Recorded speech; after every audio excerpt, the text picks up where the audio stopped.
अल्हम्दुलिल्लाहि रब्बिल आलमीन वस्सलातु वस्सलामु अला सय्यिदिल मुरसलीन अम्मा बअद फ़अऊज़ु बिल्लाहि मिनश शैतानिर रजीम बिस्मिल्लाहिर रहमानिर रहीम अस्सलातु वस्सलामु अलैका या रसूलल्लाह व अला आलिका व सहाबिका या हबीबल्लाह अस्सलातु वस्सलामु अलैका या नबियल्लाह व अला आलिका व सहाबिका या नूरल्लाह।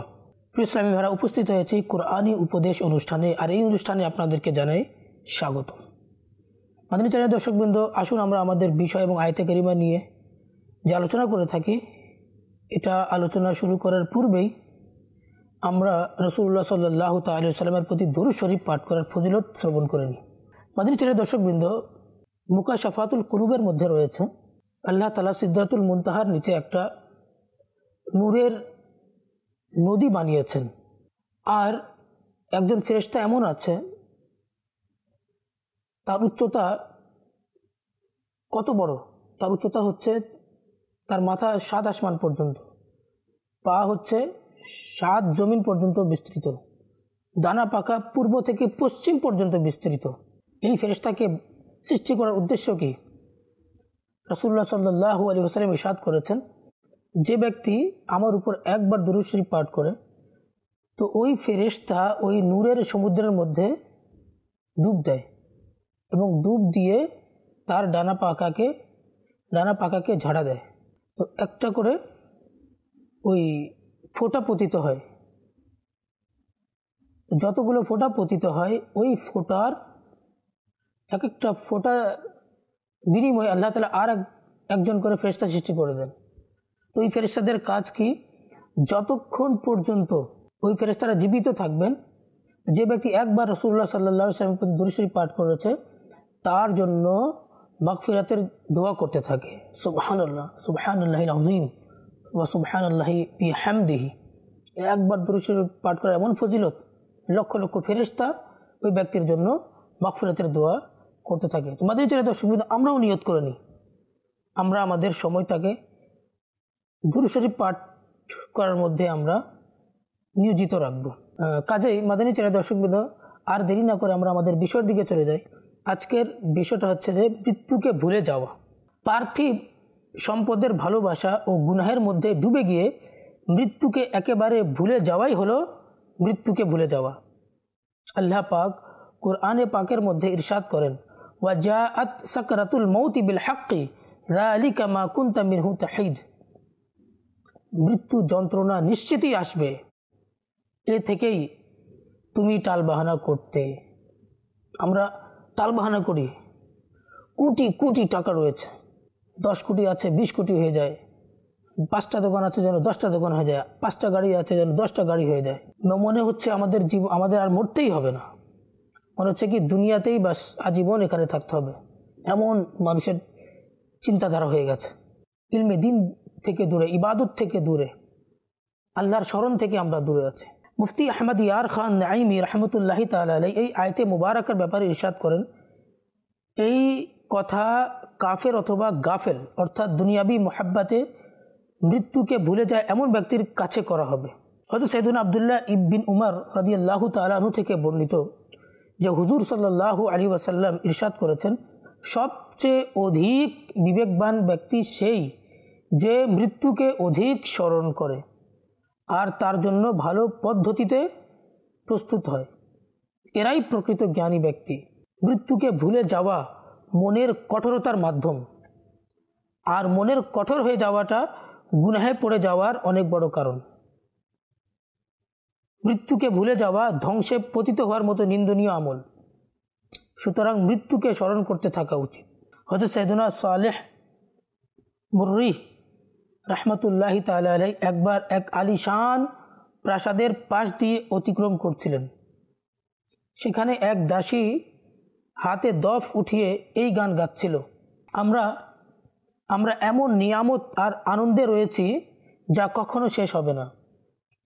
এ কথা শুনে তিনি রহমতুল্লাহি তাআলা আলাইহি ওই কনিজকে বললেন, আল্লাহর শপথ, তুমি মিথ্যা বলছো। অতঃপর তিনি সেখান থেকে রওনা হয়ে গেলেন। কিছুদিন পর যখন তিনি ওই প্রাসাদের পাশ দিয়ে অতিক্রম করলেন, তখন দেখলেন যে এই প্রাসাদের উপর জীর্ণতা পরিলক্ষিত হচ্ছে, চাকর নেই, বাকর নেই, প্রাসাদের সব সৌন্দর্যতা অদৃশ্য হয়ে গিয়েছিল। ওই প্রাসাদের সৌন্দর্যতা অকেজো হয়ে গেছে। বিরান মহল যেন ডেকে ডেকে বলছে, জগহ জি লাগানে কি দুনিয়া নেই হ্যায়, ये इबरत की जा है तमाशा नहीं है। আসলেই মাদানী চ্যানেলের দর্শকবৃন্দ, ধরা মন লাগানোর জায়গা তো নহে, ধরা শিক্ষার আসর তামাশা তো নহে। আমরা তো ধরার মধ্যে মন লাগিয়ে দিয়েছি। তো আখিরাতের ভালোবাসা, জান্নাতের ভালোবাসা, ওলিদের ভালোবাসা, আল্লাহর প্রতি ভালোবাসা, রাসূলুল্লাহর প্রতি ভালোবাসা, সাহাবা কেরামের সাথে ভালোবাসা অন্তর থেকে শেষ হয়ে যাচ্ছে দিন দিন। কেন? অন্তরের মধ্যে তো অন্যের ভালোবাসাকে আমরা জায়গা দিয়ে দিয়েছি। মানে চাই দর্শক বন্ধু, আমরা আমাদের জীবনের মধ্যে বিপ্লব আনার চেষ্টা করি, চেঞ্জিং আনার চেষ্টা করি। তো যাক, যে ঘটনাটা বলছিলাম, তো তিনি রহমতুল্লাহি তাআলা আলাইহি সালেহ মুররি প্রাসাদের দরজার পাশে দাঁড়িয়ে উচ্চ আওয়াজে ইরশাদ করলেন, হে বিরান মহল, তোমার বসবাসকারী কোথায়? তোমার বসবাসকারী কোথায় গেল? কোথায় গেল তোমার খাদিম? তোমার সৌন্দর্যতা কোথায়? কোথায় সেই মিথ্যা দাসী যার এই ধারণা ছিল যে আমাদের আনন্দ ও নিয়ামত শেষ হবে না? কোথায় সে আনন্দ আর নিয়ামত? এখন তিনি রহমতুল্লাহি তাআলা আলাইহি এই কথাগুলো বলছিলই যে প্রাসাদ থেকে এই অদৃশ্যের আওয়াজ আসলো, হে সালেহ রহমতুল্লাহি তাআলা আলাইহি, যখন মখলুকের উপর এতই গজব, তাহলে মখলুকের উপর খালিকের গজবের অবস্থা কি হবে? অতঃপর তিনি মানুষের দিকে মনোনিবেশ করলেন আর অঝোর নয়নে কান্না করতে লাগলেন আর বললেন, হে লোকেরা, আমি জানতে পারলাম যে জাহান্নামীরা এভাবেই ডাকবে, হে আমার পরওয়ারদিগার, তুমি যেভাবে চাও আযাব দাও, কিন্তু আমাদের উপর গজব নিপতিত করো না। নিশ্চয় তোমার গজব আগুনের চেয়েও কঠিন। হে আমাদের রব, তুমি আমাদের উপর গজব করো, তাই আযাবের শিকল বেড়ি আমাদের জন্য আরও সংকীর্ণ হয়ে যায়। প্রিয় ইসলামী ভাইয়েরা, দুনিয়ার ভালোবাসাকে অন্তরে জায়গা দিও না, কেননা মৃত্যুকে ভুলে যাওয়ার সবচেয়ে বড় কারণ হলো দুনিয়ার ভালোবাসা। যখন বান্দা দুনিয়ার ভালোবাসায় মশগুল হয়ে যায়, তখন মৃত্যুকেও ভুলে যায়। মাদানী চ্যানেলের দর্শকবৃন্দ, আসুন আমরা যে আজকে বিশ্বের মানুষ মৃত্যুকে ভুলে যাচ্ছে, কারণের দিকে একটু লক্ষ্য করি। এক নম্বর কারণ হচ্ছে যে মানুষ দুনিয়ার ভালোবাসাকে অন্তরে জায়গা দিয়ে দিয়েছে। যখন বান্দা দুনিয়ার ভালোবাসাকে অন্তরে জায়গা দিয়ে দেয়, তখন তার অন্তর থেকে যে মরতে হবে এই কথাটা তার অন্তরে থাকে না, সে ভুলে যায়, মৃত্যুকে ভুলে যায়। আর যখন মানুষ মৃত্যুকে ভুলে যায় তো গুনাহের মধ্যে পড়ে যায়। আমাদের যারা দর্শক মধ্যে একটু চিন্তা করি, যদি আমাদের মাথায় এটা থাকে যে আমাকে মরতে হবে, আমাকে মরতেই হবে, সে যখনই চুরি করতে যাবে সে চিন্তা করবে আমার তো মরতে হবে, আল্লাহর কাছে জবাবদিহিতা করতে হবে, সে চুরি করবে না। ডাকাতি করতে যাচ্ছে, কিন্তু তার মাথায় চলে আসে যে আমাকে মরতে হবে, মরার পর কী জবাবদিহিতা করব। ব্যভিচারে লিপ্ত হতে যাচ্ছে, মাথায় চলে আসছে যে আমার মরতে হবে, আল্লাহ তাআলার কাছে জবাবদিহিতা করতে হবে। ঘুষ খেতে যাচ্ছে, সে মাথার মধ্যে রাখছে যে আল্লাহ তাআলা তো দেখছেন, আমার মরতে হবে, আল্লাহ তাআলার কাছে জবাবদিহিতা করতে হবে। সুদ খাচ্ছে, মাথার মধ্যে রেখেছে যে আমার মরতে হবে, আল্লাহ তাআলা আমাকে দেখছে। তাহলে এই চিন্তাধারা যদি সৃষ্টি হয়ে যায়, তাহলে সে তার অন্তরে যে মৃত্যুকে সে যে ভুলে গিয়েছে, তো মৃত্যুর কথাটা তার অন্তরে চলে আসবে যে আমার মরতে হবে, আল্লাহর ভয়ও চলে আসবে অন্তরের মধ্যে। আচ্ছা, মৃত্যুকে যে মানুষ ভুলে গিয়েছে, এর চিকিৎসা কী? মাদানী চ্যানেলের দর্শকবৃন্দ, এটা সম্পর্কে আমাদের আলোচনা করা উচিত। চিকিৎসা হচ্ছে, এক নম্বর চিকিৎসা হচ্ছে যে অন্তর থেকে দুনিয়ার ভালোবাসাকে বের করে দিতে হবে। দুনিয়ার ভালোবাসাকে যদি আমরা বের করতে যদি সক্ষম হয়ে যায়, তাহলে এই রোগ থেকে আমরা বাঁচতে সক্ষম হয়ে যাব। নাম্বার 2, যে মৃত ব্যক্তিকে গোসল, দাফন আর জানাজার মধ্যে অধিকারে অংশগ্রহণ করুন। কারণ যে এসব কাজ দ্বারা মৃত্যুকে ভুলে যাওয়ার মতো ক্ষতিকারক রোগ থেকে পরিত্রাণ লাভ করা যায়। আমাদের চাই দর্শকবৃন্দ, মৃত ব্যক্তিকে যে যখন মানুষ গোসল দিতে যাবে, তখন সে যখন দেখবে মৃত ব্যক্তি পড়ে আছে, সে নড়াচড়াও করতে পারছে না, সে অসহায়, আজকে সে নিজে গোসল করতেও সক্ষম না, গোসল করতেও পারছে না, কাপড় পরিধান করতে পারছে না, তো যে ব্যক্তি গোসল দিবে তার অন্তরটা নরম হয়ে যাবে, তার মাথায়টা চলে আসবে যে আমাকেও মরতে হবে। সে যে ভুলে গিয়েছে যে মরতে হবে না, তার অন্তরে চলে আসবে যে আমাকে মরতে হবে। তোমাদের চার দর্শক, কিন্তু আমাদের দাওয়াত ইসলামীর যে সংগঠন রয়েছে এটার মধ্যে কাফন কাটতেও শেখানো হয়, কাফন কাটাও শেখানো হয়, কাফন কীভাবে কাটতে হবে, মৃত ব্যক্তিকে গোসল কীভাবে দিতে হবে এটাও শেখানো হয়। 63 দিনের কোর্সের মধ্যে এটা শেখানো হয় আলহামদুলিল্লাহ। তো দাওয়াত ইসলামীর 63 দিনের কোর্স করুন, সেখানে কোরআন শেখানো হয়। তোমাদের চারা দর্শকবৃন্দ, আমরা অংশগ্রহণ করি। আজকে আমরা কয়জন, মনে হচ্ছে কি যে শুধুমাত্র ওই এক একটা এলাকার মধ্যে যে ইমাম সাহেব বাস তারাই মৃত ব্যক্তিকে গোসল দেয়, দিনী কাজের সাথে যারা জড়িত আছে তারাই গোসল দেয়। কিন্তু আমাদের প্রত্যেক মুসলমানের উচিত যেন আমরা গোসল দেওয়া শিখে ফেলি, যেন আমাদের পরিবারের কোনো সদস্য যদি মারা যায় তাহলে আমরা যেন নিজে তাকে গোসল দিতে পারি, নিজে কাফন পরিয়ে দিতে পারি, তবেই আমাদের অন্তরে মৃত্যুর ভয় আসবে, তবেই আমাদের অন্তরে মৃত্যুকে ভুলে যাওয়ার যে রোগটা রয়েছে সেটা শেষ হবে। তারপর জানাজায় অংশগ্রহণ করুন। ওই জানাজার নামাজের মধ্যে যদি আমরা অংশগ্রহণ করি তখন আমাদের মৃত্যুর কথা মনে পড়বে।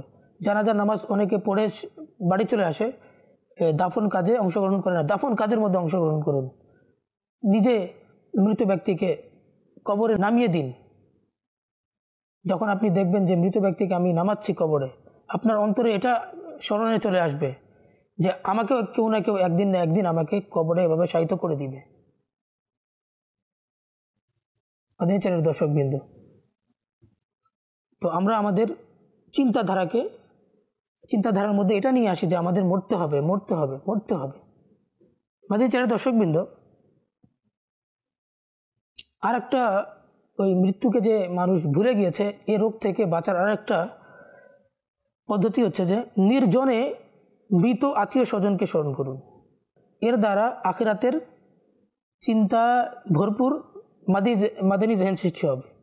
একদিন না একদিন আমাকেও তাদের মতো এই দুনিয়া থেকে বিদায় নিতে হবে, আর নিজ কাজের ফল ভোগ করতে হবে।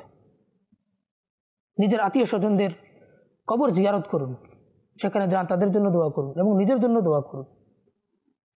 তখন অন্তরে ওই মৃত্যুর কথা মনে থাকবে।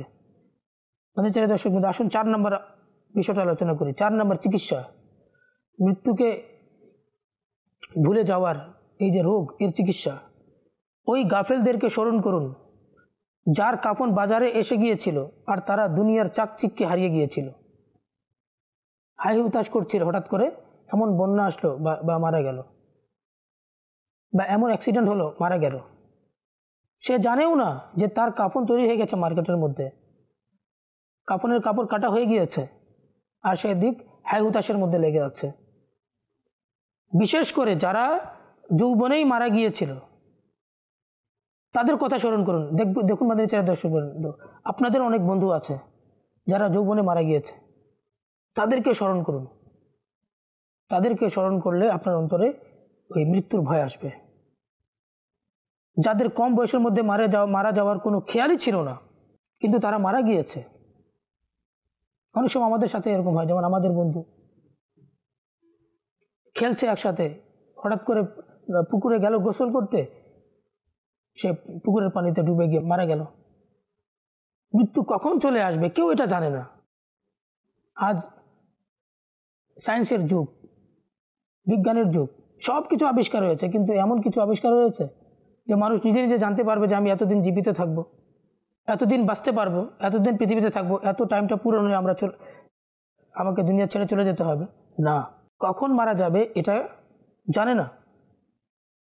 নম্বর 6, মৃত্যু সম্পর্কিত কিতাব অধ্যয়ন করুন। শেখে তরিকত আমির আহলে সুন্নত হযরত আল্লামা মৌলানা মোহাম্মদ ইলিয়াস কাদরি রাজাভি জিয়াই দামত বরকাতুহুল আলিয়ার এই রিসালা 4টি ভয়ঙ্কর স্বপ্ন, মন্দ মৃত্যুর কারণ, কবরবাসীদের 25টি ঘটনাবলী আর কাফন চোরদের রহস্য উদ্ঘাটন, কবরের প্রথম রাত ইত্যাদির অধ্যয়ন খুব উপকারী। 7 নম্বর, মৃত্যুর বিষয়ের উপর বয়ান শ্রবণ করুন। শেখে তরিকত আমির আহলে সুন্নত দামাত বরকাতুহুল আলিয়ার বয়ান উদাসীনতা কবরের পরীক্ষা, কিয়ামতের পরীক্ষা, মুবল্লিগে দাওয়াতে ইসলামী নিগরানে শুরা হাজি মোহাম্মদ ইমরান আত্তারির আখিরাতের চিন্তায় ভরপুর বয়ান শ্রবণ করাটা খুবই উপকারী। যদি আমরা চাই আমাদের অন্তরে মৃত্যুকে ভুলে যাওয়ার যে রোগটা রয়েছে যে শেষ যদি করতে চাই। নাম্বার 8, নিজ ঘর, অফিস অথবা মোবাইল অথবা যেখানে বারবার দৃষ্টি পড়ে যায় সেখানে আল মাউত লিখে লাগিয়ে দিন, যাতে যখনই তার উপর দৃষ্টি পড়বে তখনই মৃত্যু স্মরণে চলে আসবে। কিতাবের মধ্যে লিখে ফেলুন আল মাউত, যে বেডে ঘুমান তার সামনে লিখে রাখুন আল মাউত, বারবার মাথায় আসবে যে আমার মরতে হবে মরতে হবে। তো মরণের খেয়াল থাকলেই মানুষ গুনাহের মধ্যে লিপ্ত হবে না, নিজেকে বাঁচানোর চেষ্টা করবে। মাদিনী চ্যানেল দর্শকবৃন্দ, 9 নম্বর হচ্ছে সুন্নাত পরিপূর্ণ ইজতেমার মধ্যে অংশগ্রহণ করুন। মাদানী কাফেলায় সফর করা আর মৃত্যুকে স্মরণকারীদের সাহচর্যের মধ্যে থেকে প্র্যাকটিক্যাল তরবিয়ত হাসিল করাও মৃত্যুকে ভুলে যাওয়ার মতো রোগকে নির্মূল করার ক্ষেত্রে খুব উপকারী। মাদিনী চ্যানেল দর্শকবৃন্দ, আজ যে আলোচনা করেছি যে মানুষ মৃত্যুকে ভুলে গিয়েছে, এই রোগের মধ্যে আক্রান্ত হয়ে গিয়েছে। আমরা তো অনেক রোগের মধ্যে আক্রান্ত হয়ে, কারো জ্বর চলে আসে, কারো সর্দি কাশি চলে আসে, কারো ক্যান্সার, কারো হাত নেই, কারো পা নেই, কারো টিভি রোগ হয়ে গেছে, আর কত ধরনের রোগে আক্রান্ত হয়ে আছে। কিন্তু মানুষ যে গুনাহের রোগে আক্রান্ত হয়েছে, শারীরিক রোগে আক্রান্ত হলে চিকিৎসা ডাক্তারের কাছে যায়, কিন্তু আত্মিক যে রোগগুলো হয়ে গিয়েছে এটা থেকে বাঁচার জন্য কি আমরা কোনো ডাক্তারের কাছে গিয়েছি? হ্যাঁ, এটারও ডাক্তার রয়েছে।